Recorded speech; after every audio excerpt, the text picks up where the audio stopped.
There's a good amount of chance that you are watching this video on your Windows 11 device and yet you have no idea about this 11 Windows 11 feature that I'm about to tell you. First, let's start up with live captions. Has it ever happened to you? You're watching a movie or a series and it looks like that characters are not saying things, they are whispering to each other and you couldn't understand anything. Looking at you, Christopher Nolan, and when you try to turn on closed captions, you see that you don't have caption attached to that file. Well, just turn on live captions by pressing Windows Control and L, and the live caption quality is pretty decent. It is not always perfect as with most of auto-generated things, but it gets the job done. Do you know Windows have a system-wide auto-correction feature? You have to turn it on by going to settings, then time and language, then typing and turning on autocorrect for misspelled words and highlight misspelled words, and it will auto-correct all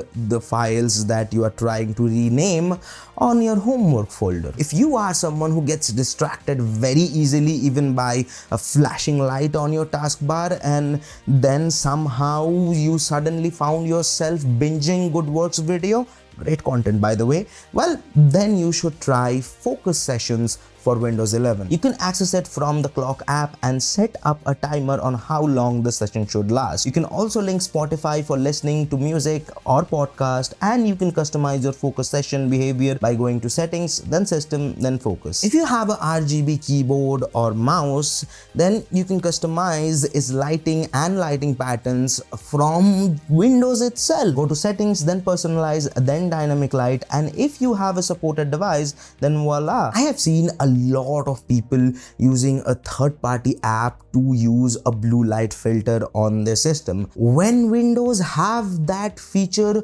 for a while, people just don't know what it's called and how to find it. Well, you just need to go to settings, then display, then night light and turn it on. You can adjust the strength of the filter and also schedule so it automatically turns on at night or when you need it. Do you know Windows 11 has a secret start menu? You can access it by pressing Windows plus X on your keyboard, which will give you quick access to some advanced features like device manager, event management and admin terminal. Well, now you know. If you have a good quality headphone and you are using it on your Windows device, then most probably you are using it wrong. Let me explain. Click on the volume icon on the lower side of your taskbar. It will open the quick access menu. Then click on the drop down button of the volume slider, scroll down and turn on spatial sound or Windows Sonic sound for headphones. And after that, if you're watching a movie, a series or listening to some songs that has spatial audio, Windows will adjust the headphones so you can properly hear the mix. Just like your smartphone, Windows also have a battery management section called Battery Sense. It will show you when you used your device and how much battery you burned, when your device was on charging, and especially which app takes how much battery power. So you can better optimize your battery life and battery health. Just like Battery Sense, Windows also have Storage Sense, which will give you a visual representation of your storage. And if you turn on Storage Sense, it will automatically delete your temp files, which might be slowing down your PC. You can also customize the cleanup schedule to whatever you want, whether it makes sense to delete temp files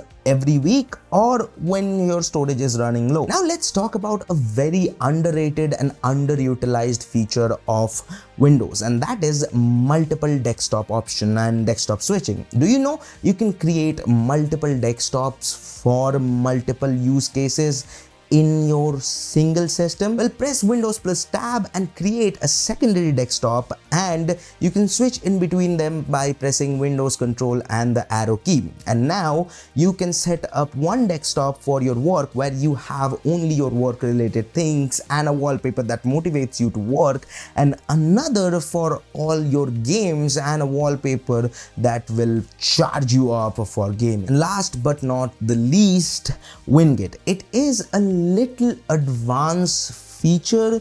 You really need to know what you are doing to properly use it, but it still can be helpful for everyday folks. Winget is Windows's package manager, which will help you to install, uninstall, update all the apps that you have inside your system, and it will show you all the apps, and you just have to few lines in the command prompt. And I know it looks a little scary whenever you open command prompt, but most of you will be fine with these 3 commands. Use this command to import all your installed app listed into a JSON file. Use this command so a new system could read the JSON file and install the apps listed inside that JSON file automatically. And finally, this command to update all your apps at once without any hassle. So now tell me, how many of these features you knew about and how many you didn't knew about? Let me know in the comment section, and if you like the video, hit the like button. If you haven't, feel free to dislike. Both of them are completely free, and watch this video because I don't know, YouTube wants you to. And if you want to subscribe, well, do it right by here. And this is Akash, and I'll see you guys in the next one. Peace.